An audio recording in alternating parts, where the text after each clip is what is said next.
I'm on the grounds of St. Joseph's Mission on the Atanum, located about 10 miles west of Yakima.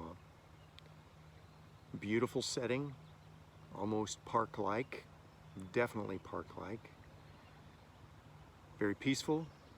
I'm the only one here.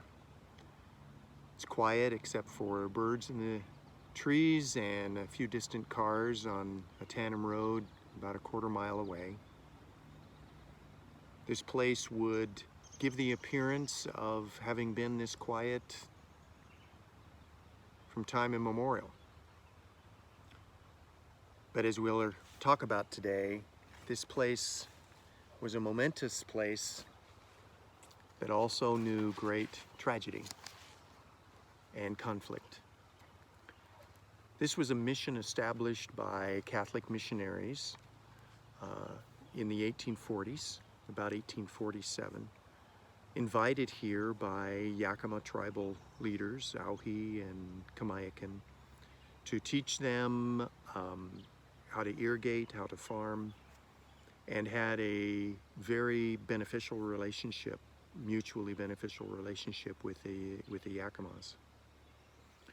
After the Whitman massacre, obviously suspicion of Native Americans' intentions towards white settlers caused great alarm, and the Cayuse War brought even more difficulties.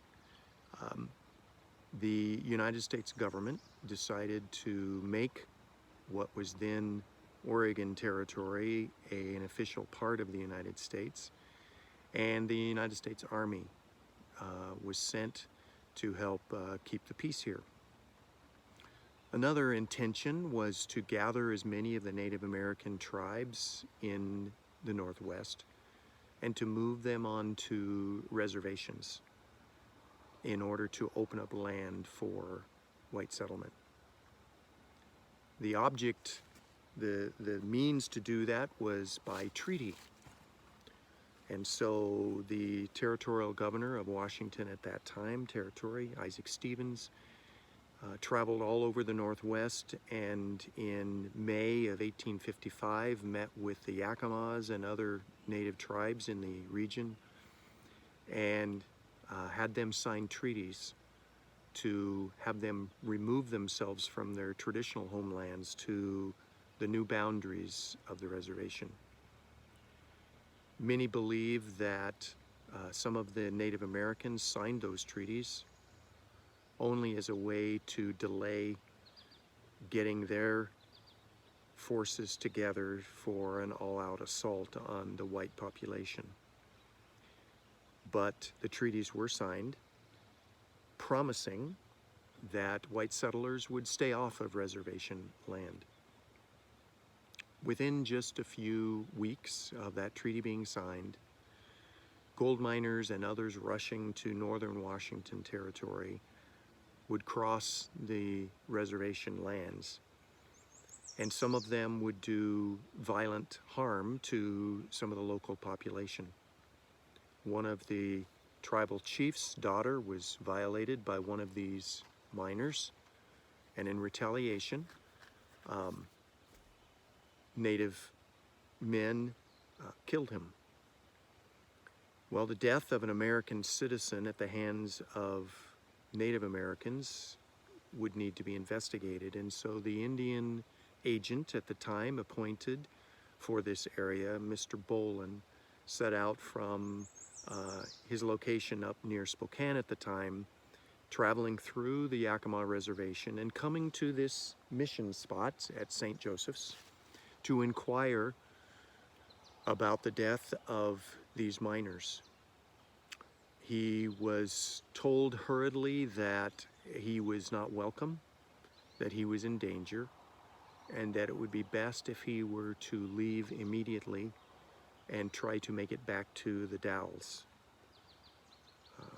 On his way back to the Dalles, he traveled in some company of some Yakimas who, after about a day's traveling with him, they set upon him and murdered him. Word of his death slowly eventually reached the Dalles, and being that he was an official government agent, the United States military at that time and other political authorities felt that something had to be done. And so a group of soldiers, about 150, set out from the Dalles over the mountains into the Yakima Valley to punish the Yakima. I'll speak of that encounter another time, but that began officially the Yakima Wars. We come back to after that killing of Agent Bolin. Chief Kamiakin knew that the response of the American generals and military officials would be to retaliate. And so he left at this location, at this mission, at the mission house, on a table, a letter that he had had the local priest dictate for him to the military officials. And this is in part what he said. We were peaceful friends of the Americans. We never thought of war. But the way the governor spoke to us while we were with the Cayuse irritated us, and we decided on a general war that would only stop with the complete disappearance of all the natives or of all the Indians. If the governor had said to us, "My children, I ask you for a piece of land in each tribe for the Americans, but the land, your country is always yours," we would have given willingly what you ask for, and we would have lived with you as brothers. But it was taken from us by handfuls, and we were thrown out of our native land into foreign territory, in the midst of an enemy nation, for between ourselves we are even enemies, in a place where the people had only enough to eat for themselves. Then we said, now we know perfectly the attitude of the Americans. If the soldiers and the Americans, after they've read the letter and taken notice of the reasons that brought us to strike, wish to retire and negotiate amicably, we shall agree to put down our arms and give them a piece of land from the different tribes, provided they do not oblige us to exile ourselves from the land of our birth. Otherwise, we are determined to let ourselves be cut to pieces. And if you conquer us, those guarding the camp where our women and children are will put them to death rather than see them fall into the hands of the Americans to be made playthings by them. That letter was discovered later by volunteer military militia and was seen as a provocation. When the army came upon this location that had been abandoned by the priests and Kamiakin after one of the battles at Two Buttes, the soldiers stayed here for a day or so, ransacked the place, stole most of the items, dug around in the garden and found a buried cask of gunpowder. They immediately jumped to the conclusion that the priests had been secretly arming and abetting the natives, and so they set about to burn the entire mission down. That was accomplished, and the military left this site. But before they left, Major Raines, in response, left a letter for Kamiakin upon his return here. In his letter, he says, "We will not be quiet, but war forever, until not a Yakima breathes in the land he calls his own. The river only will we let retain this name, to show all people that here the Yakimas once lived."